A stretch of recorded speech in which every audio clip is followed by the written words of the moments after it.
যদি তুই হোস তোরে আমি এখন কালিমা পড়ে মুসলমান বানাইয়া তোরে আমি ছাইড়া দিব। ইহুদি বলে মোহাম্মদ আমি তো মুসলমান হবো না, বরং আমার পক্ষে ইহুদি যখন আপনার সঙ্গে যুদ্ধ করতে যাবে আমি আপনার বিপক্ষে আমি যুদ্ধ করব। কাটা গায়ে লবণের ছিটা দিলে কেমন লাগে?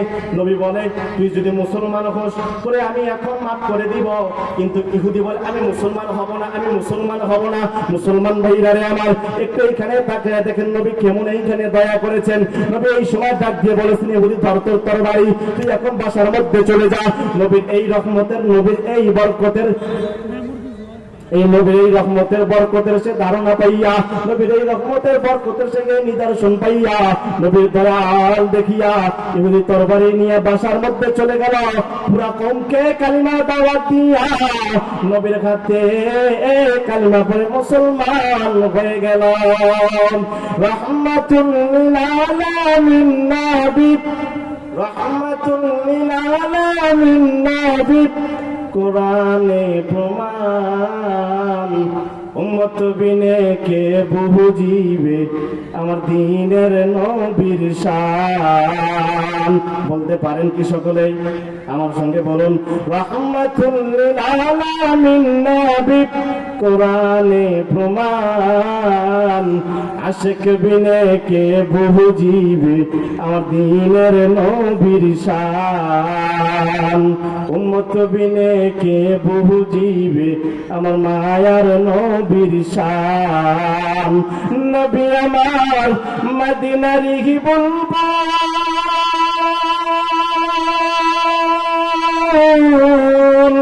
আমার আল্লাহ প্রেম করিয়া নামটি দিলেন হাবিবে রাসূল। সেই নবীকে ভুল বুঝিলে, সেই নবীকে ভুল বুঝিলে থাকবে না ঈমান। আশিক বিনে কে বুঝিবে আমার দ্বীনের নবীর শান। উম্মত বিনে কে বুঝিবে আমার মায়ার নবীর শান। আর কোন লম্বা নাই, 2 মিনিটে আমি সাইডে দিব রে মুসলমান ভাইয়া।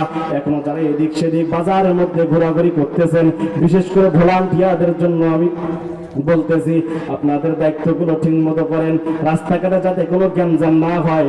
আর যারা এখনো এদিক সেদিক ঘোরাঘুরি করতেছেন কপালটাকে ভালো বানায়া এই মাহফিলের মধ্যে চলে আসেন, ওই গুনাহ নিয়ে মাহফিলের মধ্যে আসবেন, আল্লাহ আপনাকে নেককার বানায়া বাড়ি পাঠায়া দিবে।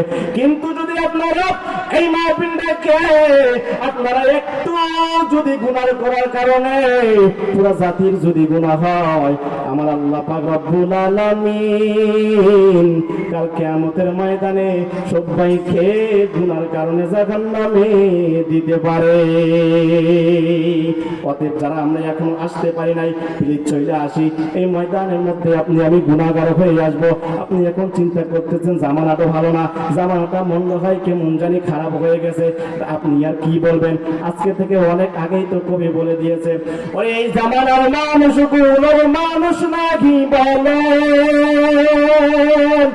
গরু ঘোড়াঘর মানাইয়া, গরু ঘোড়াঘর মানাইয়া হায়নার মতো চলে। আমি কেন আইলাম রে এই জামানাতে মাওলা, কেন আইলাম রে? ঠিক কিনা? ওই আমি কেন আইলাম রে এই জামানাতে মাওলা, কেন আইলাম রে? রাস্তাঘাটে চলে ওরা গলাগলি ধরে, ওদের দিকে চাইলে আবার, ওদের দিকে চাইলে আবার মাথায় আমার ঘুরে। আমি কেন আইলাম রে এই জামানাতে মাওলা, কেন আইলাম রে মাওলা, কেন আইলাম রে এই জামানাতে মাওলা, কেন আইলাম রে? মোহতারাম ভাইও, আমার পুরো আলোচনার মুলাক্কাস হইতেছে আমরা যা কিছু করি না কেন নবীর প্রতি মহব্বত করব, নবীকে মহব্বত করব, নবীর যা সুন্নত আপনাকে আমাকে নবী যা বলে দিয়েছেন তা মেনটেন করে চলবো। আল্লাহ পাক রব্বুল আলামিন আপনাকে আমাকে সবাইকে কবুল করুক। সকলে বলি আল্লাহুম্মা আমিন। ওয়া আখিরু দাওয়ানা আলহামদুলিল্লাহি রাব্বিল আলামিন।